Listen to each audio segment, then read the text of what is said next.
Hello hello everyone.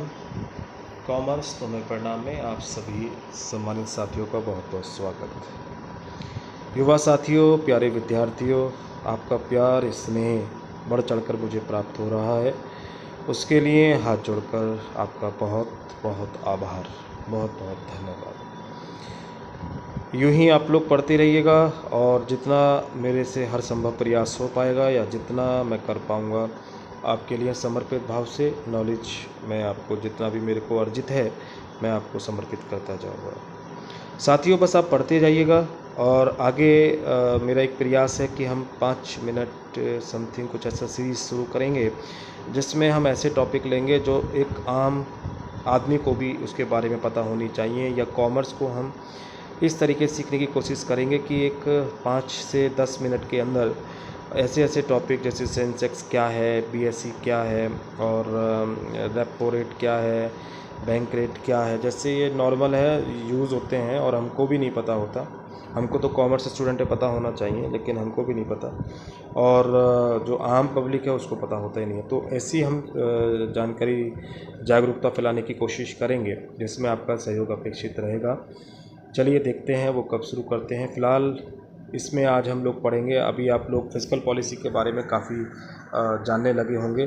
Budget के बारे में आपने एनालिसिस कर लिया, फिस्कल पॉलिसी क्यों बनाई जाती है इसको एनालिसिस कर लिया, फिस्कल पॉलिसी का ऑब्जेक्ट क्या होते हैं, revenue receipts, capital receipts, revenue expenditure, capital expenditure, taxations और इससे पहले आप लोगों ने डिफिट को पढ़ लिया है। काफ़ी चीज़ें आपको 5-10 से 15 मिनट में ही आपको ये सारी की सारी क्लियर होती जा रही होंगी।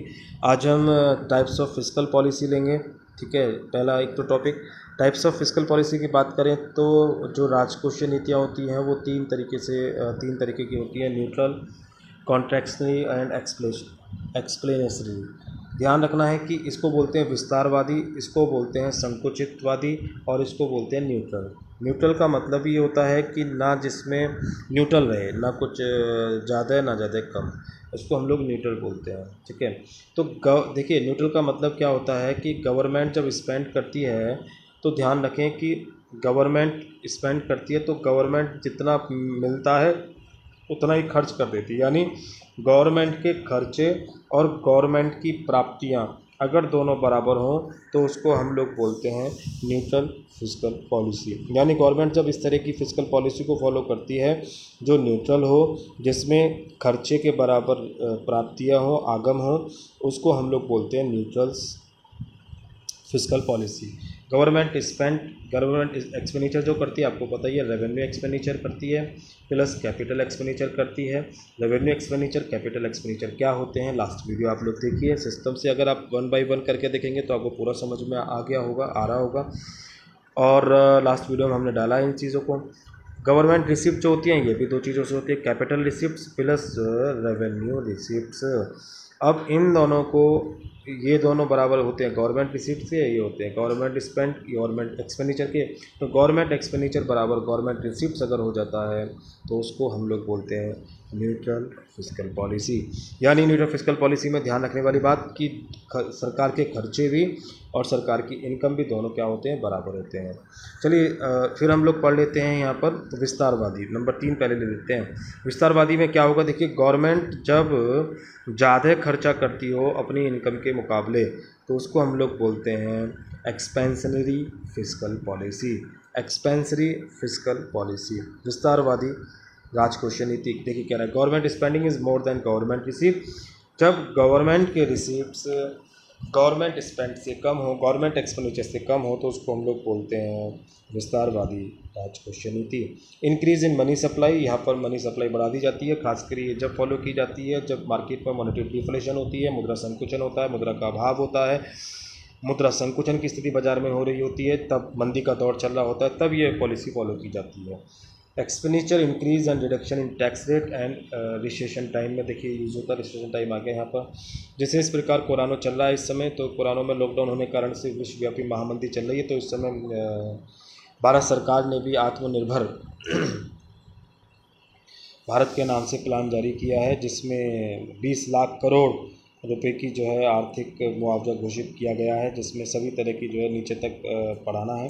अगर आप लोग इसको जानना चाहते हैं आत्मनिर्भरता क्या है, तो हमने इस पर वीडियो बना के डाल रखी है, उसका आप वहाँ से देख सकते हैं और देख के उसमें उसको PDF भी डाउनलोड कर सकते हैं। आपको इस बात की जानकारी होनी चाहिए कि 20 लाख करोड़ कैसे कैसे जो है जनता तक पहुँचेगा, क्या क्या उसके साथ फंक्शनिंग है, ये सब आपको पता होना चाहिए। खैर, एक्सपेंशनरी फिस्कल पॉलिसी आपको समझ में आ जाना चाहिए। सीधी सी बात, जहाँ पर गवर्नमेंट की जो प्राप्तियाँ हैं वो कम हों और गवर्नमेंट एक्सपेंडिचर जो है वो ज़्यादा हों, तो ऐसी कंडीशन में आपको ध्यान में रखना है कि वो कौन सी फिस्कल पॉलिसी होती है, एक्सपेंशनरी, विस्तारवादी। इसकी उल्टी होती है आपकी कंट्रैक्शनरी फिस्कल पॉलिसी, संकुचित राजकोषीय नीतियाँ। यानी यहाँ पर क्या होता है कि गवर्नमेंट के जो स्पेंड होते हैं, जो गवर्नमेंट के जो खर्चे होते हैं वो कम होते हैं, गवर्नमेंट की जो रिसिप्ट्स हैं वो हमेशा ज़्यादा होते हैं। Decrease in money supply, market में अगर मनी सप्लाई को हमें कम करना होता है तो इस पॉलिसी को फॉलो किया जाता है। Government reduce expenditure and increase tax rate, government अपने एक्सपेंडिचर बढ़ा देती है, टैक्स रेट को बढ़ा देती है, रिड्यूस एक्सपेंडिचर मार्केट में कम करती है अपने खर्चे, यानी पब्लिक एक्सपेंडिचर कम करती है, मार्केट में जो है वो पैसा कम पहुंचाना चाहती है। पैसा पहुंचाया कैसे जाता है, ये सब अगली वीडियो में हम लोग पढ़ेंगे। Tools of fiscal policy, inflation and economic boom. Inflation, अगर मौद्रिक स्फीति बाज़ार में है, महंगाई बहुत ज़्यादा हो रही है, तो इस कंडीशन में जो गवर्नमेंट है वो कंट्रैक्शनरी फिस्कल पॉलिसी, संकुचित विचारधारा को, संकुचित राजकोषीय नीति को फॉलो करती है। तो आपको ध्यान में समझ में आ गया होगा, 3 तरह की हमारी फिस्कल पॉलिसी होती है, न्यूट्रल, कॉन्ट्रैक्शनरी एंड एक्सपेंशनरी। इसके बाद हम एनालिसिस करेंगे आज कि बजट जो होते हैं वो कितने तरह के होते हैं। ठीक है, ध्यान रखना है कि बजट 6 तरह के होते हैं। Deficit budget, surplus budget, balance budget, gender budget, zero base budget and outcome budget. मैं आपको बहुत ही समरी के तौर पे बता दे रहा हूँ। डिफिक बजट का मतलब हो गया घाटे का बजट। घाटे का बजट का मतलब हो गया कि जितने भी बजट होते हैं 99% बजट ऐसे ही तैयार किए जाते हैं डिफिक बजट वाले।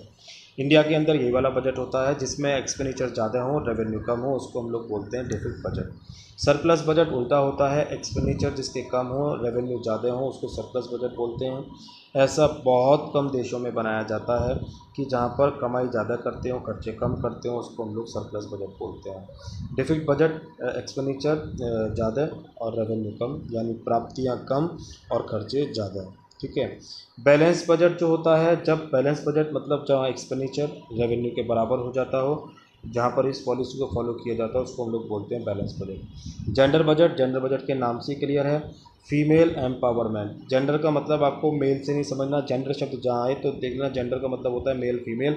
तो फीमेल के लिए जहाँ पर ज़्यादा फ़ायदा पहुँचाया जाता हो, ज़्यादा उसमें अमाउंट होती हो, ज़्यादा उसके लिए जो है प्रोविज़न किया जाता हो, तो उसको हम लोग बोलते हैं फीमेल एम्पावरमेंट। ठीक है, ध्यान में रखने वाली बात है। जीरो बेस बजट तो बहुत ही पूछा जाता है आप लोगों के लिए। जीरो बेस बजट क्या होता है कि जितने भी बजट बनाए जाते हैं, आपने बताया, हमने पीछे देखा कि बजट तैयार करते समय हम 3 साल के डाटा लेते हैं, पिछले साल के डाटा, इस साल के डाटा और नेक्स्ट ईयर के एस्टिमेशन। तो एस्टिमेशन, प्रोविज़न और जो है जो पीछे के सेट डाटा हमने पीछे पढ़ा है, पीछे की वीडियो में आप लोग देख लीजिएगा। तो जब पीछे का कोई आधार नहीं लिया जाता, सिर्फ इसी साल के आधार पर हम लोग एनालिसिस करते हैं, तो पीछे का कोई बेस ना देके बिल्कुल नए सिरे से कोई बजट तैयार किया जाता है, तो उसको हम लोग बोलते हैं जीरो बेस बजट। जैसा कि इसके नाम से क्लियर है, जीरो, जीरो का मतलब हो गया कि बिल्कुल नए सिरे से शुरू करना। इसमें लिख भी रहा है पीछे का कोई बेस नहीं होता है, ओल्ड लाइबिलिटीज़ को ध्यान में रखकर ही यह बजट तैयार किया जाता है। This is a zero base budget. ठीक है, जब सरकार के बहुत खर्चे हो जाते हैं, सरकार के पीछे बहुत लाइबिलिटीज़ हो जाती हैं, सरकार कुछ सोच नहीं पाती है, तो सरकार फिर क्या काम करती है कि नए सिरे से, बिल्कुल नए सिरे से बजट बना के शुरू करती है। पीछे का वो धीरे धीरे निपटान करती रहती है, निपटारा करती रहती है, और आगे का वो इस तरीके से शुरू करती है। तो that's called are zero base budget. और number 6 is outcome budget. Outcome budget का मतलब हो गया कि जो बजट आने वाला है। 2005 से इंडिया के अंदर यही फॉलो होता है। बजट मार्केट में बजट जो है संसद में पेश होने से पहले तो क्या होता है उसको बोलते हैं आउटकम बजट। कह रहा है बजट से एक दिन पहले इकोनॉमिक सर्वे आता है पार्लियामेंट में, जिसमें पिछले साल का डेटा होता है। ये actual data provision estimate budget estimate के आधार पर बनाया जाता है, उसी को हम लोग क्या बोलते हैं, आउटकम बजट बोलते हैं।